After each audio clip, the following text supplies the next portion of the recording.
بنگلہ دیش میں عوامی لیگ پارٹی کی گورنمنٹ ہے اور اس پارٹی کا ایک اسٹوڈنٹ ونگ ہے جسے شاترا لیگ کہتے ہیں۔ شاترا لیگ کے ممبرز نے پروٹیسٹ کرنے والے اسٹوڈنٹس پر کئی مقامات پر حملے کیے اور وہ بھی پولیس کی سپورٹ سے۔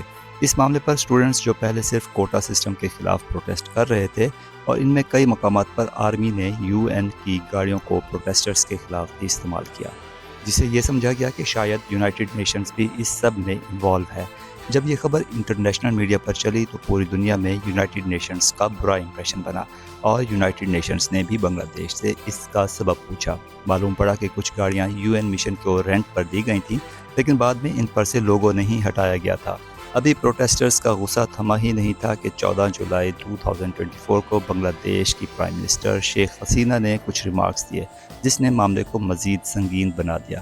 ان کا کہنا تھا کہ فریڈم فائٹرز کو اگر جابز میں کوٹا نہیں دیا جائے گا تو کیا رضاکار کو جابز دی جائیں گی؟ پرائم منسٹر کے اس بیان نے تو جیسے آگ ہی لگا دی، لیکن اس بیان کی اصل ویلیو آپ کو تب سمجھ آئے گی۔ 1971 سے پہلے بنگلہ دیش پاکستان کا حصہ ہوتا تھا۔ اس وقت اس کو ایسٹ پاکستان جبکہ آج کے پاکستان کو ویسٹ پاکستان کہا جاتا تھا۔ ایسٹ اور ویسٹ پاکستان دونوں کو انڈیا نے ڈیوائیڈ کیا ہوا تھا۔ دونوں میں فاصلہ بھی کافی زیادہ تھا اور دونوں کے بیچ ریلیجن کو چھوڑ کر کافی سارے ڈیفرنسز پائے جاتے تھے، جن میں لینگویج کا ڈیفرنس سب سے بڑا تھا۔ ایسٹ پاکستان یعنی کہ بنگلہ دیش میں شیخ مجیب الرحمان کی عوامی لیگ کا کافی زیادہ ہولڈ تھا، جبکہ ویسٹ پاکستان میں مختلف پولیٹیکل پارٹیز موجود تھیں۔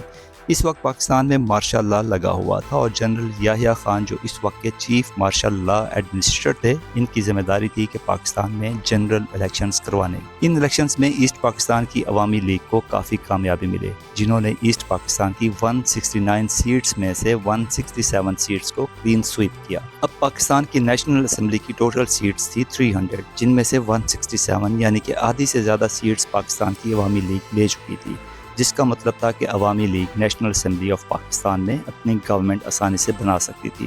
پر اس وقت کے ملٹری لیڈرشپ ایسا نہیں چاہتی تھی، جس کی وجہ سے ایسٹ پاکستان میں سول ڈس اوبیڈینس کی تحریک چل پڑی۔ 7 مارچ 1971 کو شیخ مجیب الرحمان نے اپنی سپیچ میں پاکستان سے الگ ہونے کا اشارہ دے دیا اور 23 مارچ کو پہلا بنگلہ دیشی فلیگ ایسٹ پاکستان کے کئی گھروں پر لہرایا گیا۔ اس کا نتیجہ یہ ہوا کہ ایسٹ پاکستان میں ایک ملٹری آپریشن لانچ کیا گیا جس کا مقصد ایسٹ پاکستان کو ویسٹ پاکستان سے الگ ہونے سے روکنا تھا۔ بنگلہ دیش کی آزادی کی یہ جنگ اگلے 9 ماہ تک چلتی رہی، جس سے ایسٹ پاکستان میں ملٹری کی کچھ یونٹس نے پاکستان سے الگ ہو کر آزادی پانے کے لیے اپنی الگ فورس بنا لی، جسے بنگلہ دیش فورس مکتی بانی یا پھر فریڈم فائٹرز کا نام دیا گیا۔ دوسری طرف بنگلہ دیش میں ہی موجود وہ گروپ جو ویسٹ پاکستان کو سپورٹ کرتا تھا، ان کو رضاکار کہا جاتا ہے۔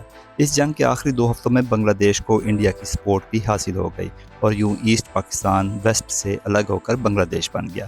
اب کیونکہ فریڈم فائٹرز کی مدد سے ہی بنگلہ دیش آزاد ہوا تھا، تبھی شیخ مجیب الرحمان جو کہ بنگلہ دیش کے پریزیڈنٹ بن چکے تھے، انہوں نے بنگلہ دیش سول سروسز میں فریڈم فائٹرز کا الگ سے 30% کوٹا رکھ دیا۔ 1997 یعنی کہ لبریشن وار کے 26 سالوں کے بعد بنگلہ دیش سول سروسز میں فریڈم فائٹرز کی ریکروٹمنٹ کافی کم ہو گئی، جس کے چلتے گورنمنٹ نے یہ کوٹا صرف فریڈم فائٹرز نہیں بلکہ ان کے بچوں کے لیے بھی بڑھا دیا اور پھر 2010 میں فریڈم فائٹرز کا کوٹا ان کے پوتوں پوتیوں کے لیے بھی ایلیجیبل کر دیا گیا۔ لیکن اس کے باوجود بھی صرف 10% فریڈم فائٹرز کی نسل یہ کوٹا لے رہی تھی اور باقی کا کوٹا ضائع ہو جاتا۔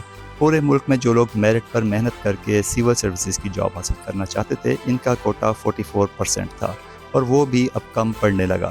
یہ چیز اسٹوڈنٹس کو کافی خراب لگتی تھی کہ ہم اتنی محنت کرنے کے بعد بھی میرٹ کے 44% کوٹے میں بھی نہیں آ سکتے، جبکہ فریڈم فائٹرز کا خاندان کچھ نہ کر کے بھی آسانی سے گورنمنٹ جابز حاصل کر سکتا تھا۔ مارچ 2018 کو بنگلہ دیش ہائی کورٹ میں کوٹا سسٹم کے خلاف ایک پٹیشن فائل ہوئی جسے کورٹ نے ریجیکٹ کر دیا۔ اس وقت پرائم منسٹر شیخ حسینہ نے کہا کہ وہ پرسنلی فریڈم فائٹرز کے خاندان کے لیے کوٹا رکھنا چاہتی ہیں، جس کے جواب میں اسٹوڈنٹس نے کوٹا سسٹم کے خلاف بھرپور پروٹیسٹ کیے۔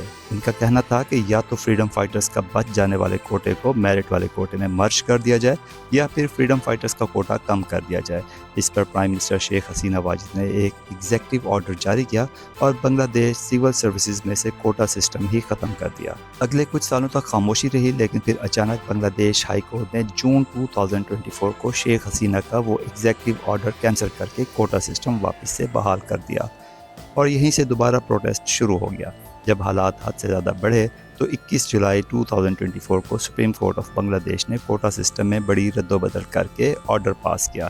اس آرڈر میں 93% کوٹا میرٹ کے لیے دیا گیا جو کہ پہلے 44% تھا، اور فریڈم فائٹرز کا کوٹا جو کہ پہلے 30% تھا اس کو کم کر کے 5% کر دیا گیا۔ 1% مینورٹی اور 1% مزدور لوگوں کے لیے فکس کیا گیا۔ اس آرڈر کے بعد اسٹوڈنٹس نے صرف اس شرط پر پروٹیسٹ ختم کرنے کا فیصلہ کیا کہ ان کے اریسٹ کیے گئے ساتھیوں کو چھوڑا جائے، اور جن علاقوں میں اسٹوڈنٹس کو مارا گیا وہاں کی گورنمنٹ آفیشلز ریزائن کریں۔ فی الحال جس وقت یہ ویڈیو بن رہی ہے اس وقت اسٹوڈنٹس کی ڈیمانڈز پوری نہیں ہوئی، لیکن گورنمنٹ کا ماننا ہے کہ سچویشن کافی حد تک انڈر کنٹرول ہے۔ موبائل سروسز، انٹرنیٹ اور سوشل میڈیا دوبارہ سے کھولا جا رہا ہے۔ آپ کا اس پورے سینیریو کے بارے میں کیا خیال ہے؟ مجھے کمنٹ سیکشن میں ضرور بتائیے گا۔ امید ہے کہ یہ ویڈیو آپ لوگوں کو پسند آئی ہوگی۔ ضرور شیئر اور لائک کیجیے۔ ملتے ہیں اگلی ویڈیو میں۔